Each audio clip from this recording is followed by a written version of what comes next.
Hi, welcome to Unplugged with Eraldo. It's so glad to have you with us. We have a great show lined up for you from actor Kazy Tauginas, who recently appeared on Equalizer 2 with Denzel Washington, to advice on how to have a health and wellness on a budget, to tips on how to throw a stress-free holiday party. We have a lot to cover, so let's get right to it.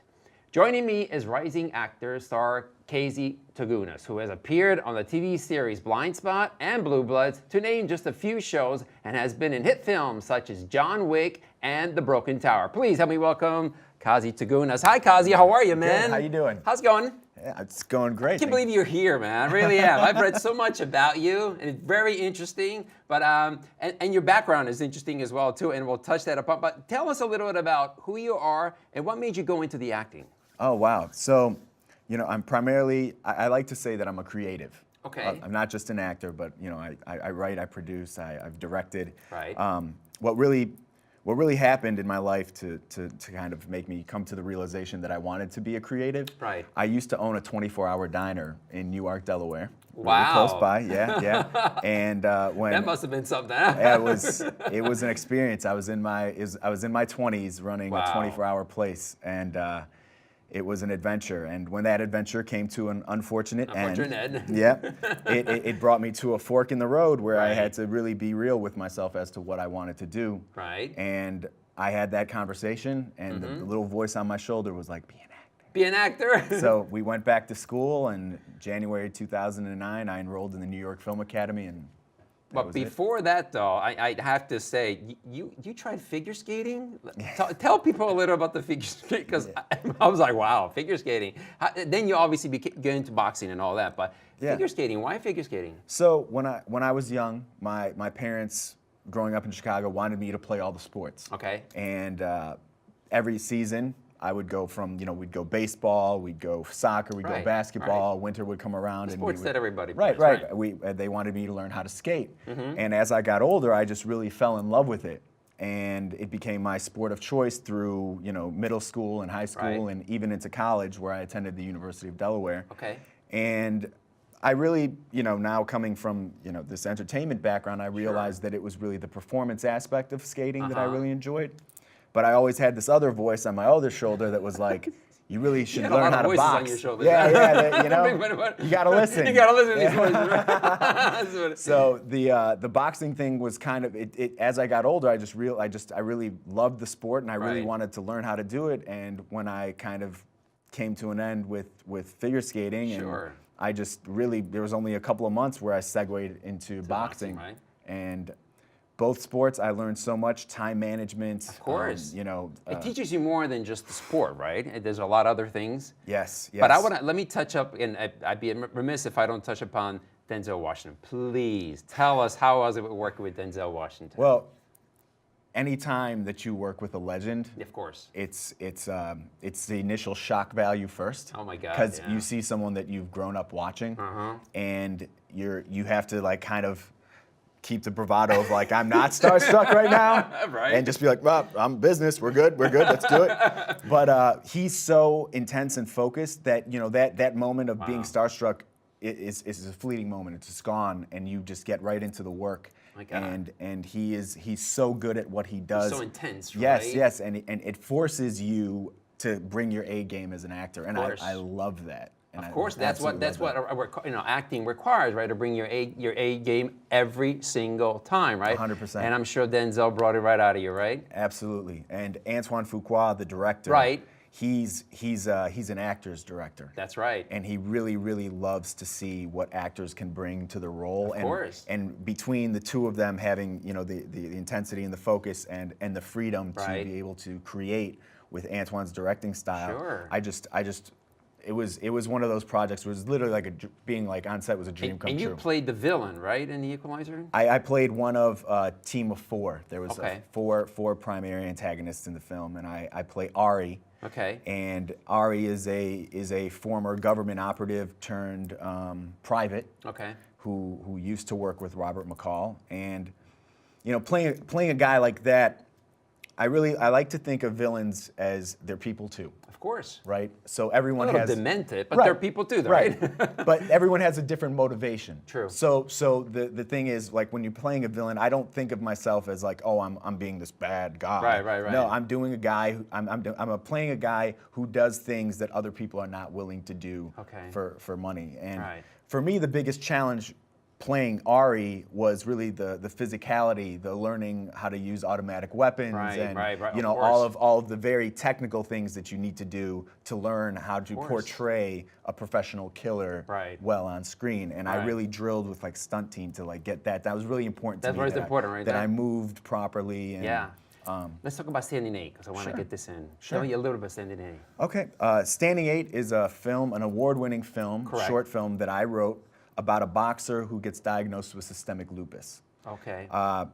The film played at 28 festivals worldwide. We've taken home numerous awards. Right. My motivation behind the project... Please, tell me about the motivation. Was my mother has systemic lupus. Okay. And I also had never played a boxer to that time. So it became a thing where I wanted to take two aspects of my life to make like a project that was going to be worthwhile. Right. And I couldn't think of anything else that was important to my life as raising lupus awareness. Right. To kind of help this audience that really has never been catered to. So this movie is dedicated basically to your mom, right? It's absolutely, and all of the people whose lives are affected by lupus. Right, which is a terrible, terrible disease. Yeah, if your audience doesn't know, it's an autoimmune disease where the body's immune system attacks healthy organ and tissue. Kazy, thank you so much for being here. It was a pleasure. Good luck to you. All right, come back again. Yeah, for sure. All right. Thank you. Okay, guys, still to come. Do you struggle like most Americans trying to figure out how you can have health and wellness on a budget? We all know that health is your best investment, so my next guest is going to give us advice on how to invest wisely. Stay tuned.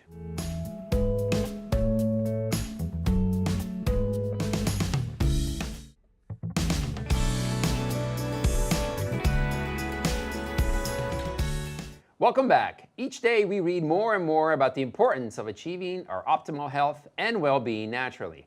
Joining me is Gina Di Iorio to discuss a holistic model. Holistic model, right? Yes, yes. How are you, Gina? I'm doing fantastic, and thank you very much for having me on the show. Oh, it's a pleasure to have you on. Thank you. So before we get into what you actually do, tell me a little bit about yourself and why you decided to go to the holistic health. Well, I've been doing this since I was 15 years old. Okay. And I'm proud to say I am going to be 52 next month. God bless. Thank you. Look fantastic. I feel fantastic. You look fantastic. And I was following the holistic model of body, mind, and spirit many years ago, and found it a wonderful, rewarding experience to be in charge of our own health. And gone into the area for biology at Stockton University, found that model. Stockton, yes. You're an Osprey as alumni. well. All right. Got it, yes. I'm sorry. Go ahead. And they were offering classes in holistic health, and I'm saying, oh my gosh, the world now is finally catching up to me in doing this holistic model. So I'm actually doing that now as a clinical nutritionist and following that model. So for our viewers, tell us what a clinical nutritionist is. Good question. What it is that you have an area that we do health and well-being, following food first as our nutrition, our foundation for this optimal health, followed with vitamins and supplements. And we want to follow a whole-based food industry where we're having non-GMO foods, incorporating our liquid intake, which is our water, and then following a holistic lifestyle, incorporating the environmental areas, as well as going into the aspects of environmental within the body as well as outside the body. So we want to make sure that's optimal. And then we classify our clients into an area where something that could be high risk or toxic to the environment. We take that out and incorporate a healthy lifestyle modification. So you do consultation with your clients, absolutely, right? Sure. So you design a specific program for them? Yes, according to their health goals, because everybody's living a different type of lifestyle. Everybody has different health goals and mind. So bear in mind that I take them as an individual and incorporate their health goals of what they want to do, sit down with them in a consultation. When they visit my website, you'll see a blueprint of their a questionnaire, very, very well in depth about their blueprint of their life. What are they doing now? Health-wise. What conditions do they have? Test, basically asking them all kinds of questions what they do now. Exactly. And then I find out what their lifestyle is, if they're under any type of stress, which we all are, so. Right? Exactly. So what I actually do is follow that model and then take out those areas that could be highly toxic or negative and incorporate a healthy lifestyle into that area. Perfect. So I know you brought some products here. I did, yes. So let's talk about these products you brought here. You can maybe start over here and then work your way to the left. Absolutely. So what we do is health and wellness is on a budget. Okay. Actually, anybody can get healthy. Okay. And I incorporate simple aspects of their life, and I introduce two areas here first. Sprouting, which is wonderful. It's pennies on the dollars. It's very, very economical that anybody can do. Children love it because it could be a science project for themselves. Okay. And then going into the area of sprouting, what we do is we incorporate different foods according to what your desired goals are. Now, is this like a drink you do something? You mix something? How does this work? No, this is actually growing. So what happens is you purchase a sprouting apparatus. Okay. And you can find that at your local health food store. All right. And then what happens is depending on what type of beans you want to sprout or seeds, you can do so. And it takes anywhere from 3 to 5 days. To sprout. And what I brought with me are some of the beans here. This is the mung beans, which is very good for protein. So if anybody is looking for a nice high protein. All right, so protein deficient, this would be the right one. Yes. Okay. And then the other one is broccoli sprouts. Okay. So I brought the apparatus here to Right. show. And what happens is that you can just do this right at home. It takes, again, anywhere from 3 to 5 days. And what happens is that we use just water, citric acid in order to prevent any type of molding. Okay. And then what happens is we let the seeds germinate for 24 hours. Okay. And then we rinse them out anywhere from the directions of what the beans are calling for. All right. And what do you have over here? Over here is something that I've been using for the past 3 years. It's Edie's Naturals. Okay. And this is something about holistic health as well. This is the environmental factor.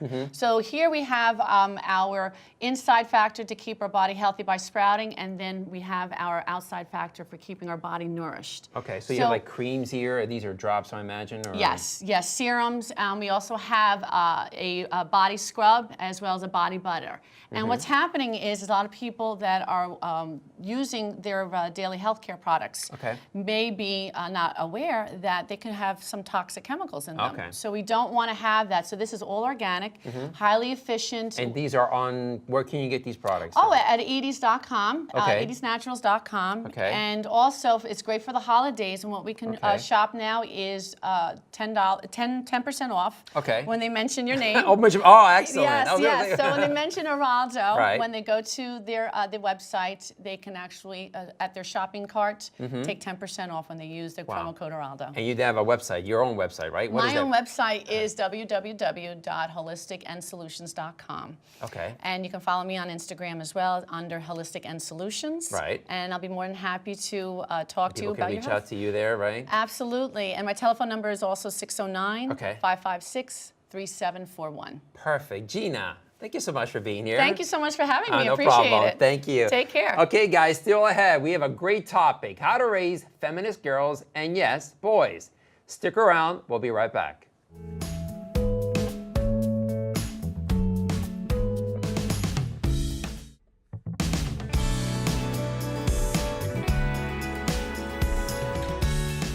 Welcome back. I'm joined via Skype from Los Angeles with Devon Handy. Devon is a feminist podcaster and founder of Hellbent Media. She's here to talk about raising feminist girls and boys. Plus, we are going to discuss the surge of more women running for office. Happy to have you, Devon. How are you? I'm great. Thank you so much for having me. Oh, it's my pleasure. So let's start right off with Hellbent Podcast. When did you start it, and what was the idea behind it? So we started in 2017, so right after Trump was elected president, and we realized that there was really a lack of female and minority voices in politics, particularly the sort of political punditry that you see. Okay. So we really wanted to create a space where we elevate women's voices, people of color's voices, LGBT community voices, and create a space where we could, really create a more intersectional feminist perspective on the news. Okay, so you've been on the air for about a year or so, right? About 2 years. We started at the beginning. 2 years? How has it changed since the beginning? Well, we really didn't know what we were doing when we started. Right, yeah. We literally bought 2 microphones and some space on the internet and then just started talking. and we weren't really sure what we were going to do with it. And what it's really become is a community of people who really felt that their voices were lacking. And so we have a very active Facebook group, a very active community on Twitter where we all talk and we share stories. And it's really become more about creating this space and creating an outlet where we can use our platform to cover the stories that aren't getting covered elsewhere. How difficult is it for a woman these days to start a media company? Well, I mean, a lot of it is people just don't expect you to do it. Okay. And, you really have to not take no for an answer. Right. And really push to be part of the conversation. I like to say that podcasting is a democratization of media. Okay. There's no real gatekeeper or barrier to entry in theory, but there are still definitely media companies have been created, and a lot of them are owned and operated by men and other groups that traditionally run the media. And so it's just been an exercise in pushing forward, not taking no, and really, sometimes you have to yell to be heard. Right, I understand, yeah. So you have a daughter, correct? I have a son. You have a son. How difficult is it to teach somebody the feminist movement that's currently going on right now in the country? It's actually way more difficult than I think I even anticipated. Right. I mean, a good example is the school. My son goes to preschool, and the school that he goes to is very progressive. We live in a very liberal area. Right. We live in a very wealthy area. And I remember last year for every year for Mother's Day, they do like a Mother's Day party at the school, and they gate it. So some people go at 10, some people go at 10:30, some people go at 11. Right. And then they do a Father's Day party as well. And the Father's Day party, they sent out an email that said, okay, well, we're going to do all the fathers first thing in the morning because daddies have to get to work. Right. And so there's just this base assumption that women have more time, or that women are more able to make these sort of things. And they're really concerned about dad's schedules, but less concerned about mom's schedule. And it's just that culture that we don't realize really does rub off on our kids, especially at that age. And they, maybe they don't understand exactly what you're saying, but they remember that. And it's so difficult to break some of those norms. Again, even in these areas where, like I said, very liberal areas, very informed parents. And it's just so ingrained in our culture that I get an email like that in 2018. Right. So that's really been very interesting in raising a child. Another example is my son and I, we painted our nails. Right. And we went to, he went to school and he came home and he said, Mommy, this girl in my class told me that nail polish is only for girls. And, and I said, well, obviously not, because you're wearing nail polish and you're a boy. So, right. But I mean, again, these ideas are so deeply ingrained so early with our kids. Okay. And it can be really hard to break that. Just as a parent, it's hard to even know where to start with that. Sure. And you don't have control necessarily. Right. Like, I don't have control over what kids at school tell my son. They can tell him that nail polish isn't for boys, and maybe that sticks with him. Maybe it doesn't. Right. And that's just one very small example. Of course. I also find in preschools it's very interesting with little girls, especially. The way that little girls and little boys are treated, even in preschool, is very different. Right. And I think one thing that we can all do right now, especially for raising feminist daughters, is really put stock and value in when little girls say no. So when little girls say no, there's a tendency to say, oh, are you sure? No, it's okay. Go ahead and do this instead. And it comes out, like when you're saying goodbye to someone, oh, give X a kiss goodbye. And if a little girl says no, there's this inclination to say, oh, it's okay, just do it. And I think the best thing that we can do as parents is to understand that even when our children are small, they have agency, and giving them that agency early allows them to build the confidence in themselves that will be so important moving forward. And as they grow up, knowing that they have the ability to make choices for themselves is really going to change the way women approach the world. And we can start that as early as preschool, just by respecting what they say. Absolutely. So Devon, give us a website where people can get more information from you. Yes, you can find us at hellbentmedia.com, and we are on Twitter at hellbentpod, and you can find me on Twitter at Devon Handy. And we have, like I said, a very vibrant community on Facebook. We talk a lot. We share stories. Absolutely. Yeah, so you can listen to us there. All right, thanks for being on the show again, and good luck to you. Okay, don't go anywhere. The holidays are right around the corner. Up next, we have great, easy, stress-free party tips you do not want to miss. We'll be right back.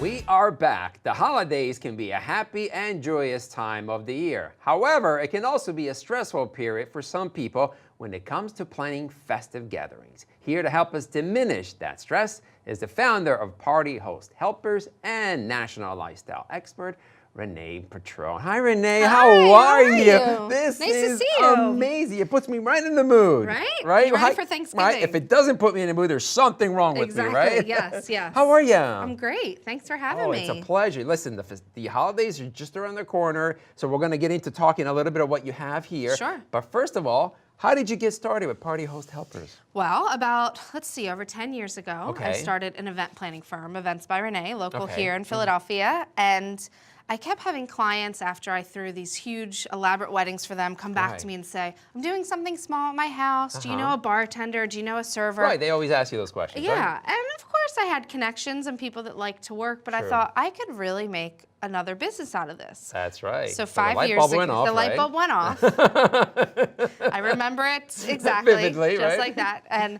5 years ago, I launched Party Host Helpers, which was supposed to be just a smaller, addition to Events by Renee, but now it flip-flopped. Right. And we're nationwide. Wow, congratulations. Thank you. Yeah, so we have wonderful people who have hospitality experience, and they come into your home, they'll set up, they'll serve, they'll clean, they'll bartend. Exactly what it says. Whatever Helpers. you need. Exactly. It's not the food, right? You're not providing the food. No food, just the service. Just the service. Yeah. So it's for me, I used to host a lot of parties personally, and Right, I would wake right. up the next day and I would think, oh my gosh, I didn't even get to talk to my guests. I was doing dishes. I was which is a pouring common thing, wine. right? Absolutely. And I thought there's got to be other people like me out there. Absolutely. So ta-da, Party Host All right, Helpers. so let's start with here what we have on the table. Let's start from here, Yeah. and then we move on to the list. What we got over here then? So if you are hosting Thanksgiving or any type of fall dinner party this year, don't stress out. Right.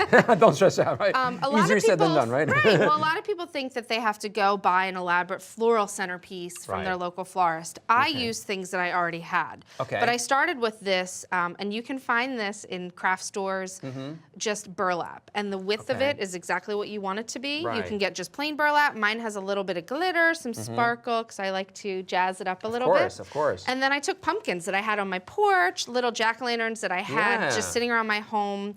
I bought this very affordably, and then these as well, and I bring them out every year, so I'm not buying them each year, right? And then I just pulled some votives together, things that I had around my dining room, lit them up, and then you see I have some fake leaves, or you can use real leaves, send your kid out to the yard. So that's my centerpiece. So how's seating charts? I see that you have seating charts here, right? How important is to have a seating chart? So I think it's important. Well, let me back up a little bit. Sure. Thanksgiving is a very casual day for guests, per se. Yes. Like, say you have a niece or nephew who's in college, and then their friend isn't going home for college. So they call you and they're like, hey, Aunt Renee, I'm bringing a guest. I'm bringing a guest, right? So it's important to make sure that you Happened plenty of times around my house. Yeah. Yes. So it's important to make sure you have a couple extra seats for that exactly. But then place cards, if you like to be strategic about your seating. I don't know what your family dynamics are, but some people might not want Aunt Joan sitting next to Uncle Joe down the table. So we, Clash. Right. And for place cards, they don't have to be fancy. You can see I put a little tag on an apple that I had anyway. That's I put a tag on a pumpkin, and I made one. And you made one for me? I can't believe you have my own name here. So you can That's write adorable. on the pumpkin. You can add that. That's just basically craft paper that I bought at the craft store, and then I just wrote your name there. So that's amazing. I think that's really cute. Okay. I see a lot of candles here. Let's move a little more to the left. Yeah, sure. Candles. I see a lot of people at the restaurants, especially using the fake candles. Yeah. Is that I mean, it's your popular. home. Light it up. Light it up, right?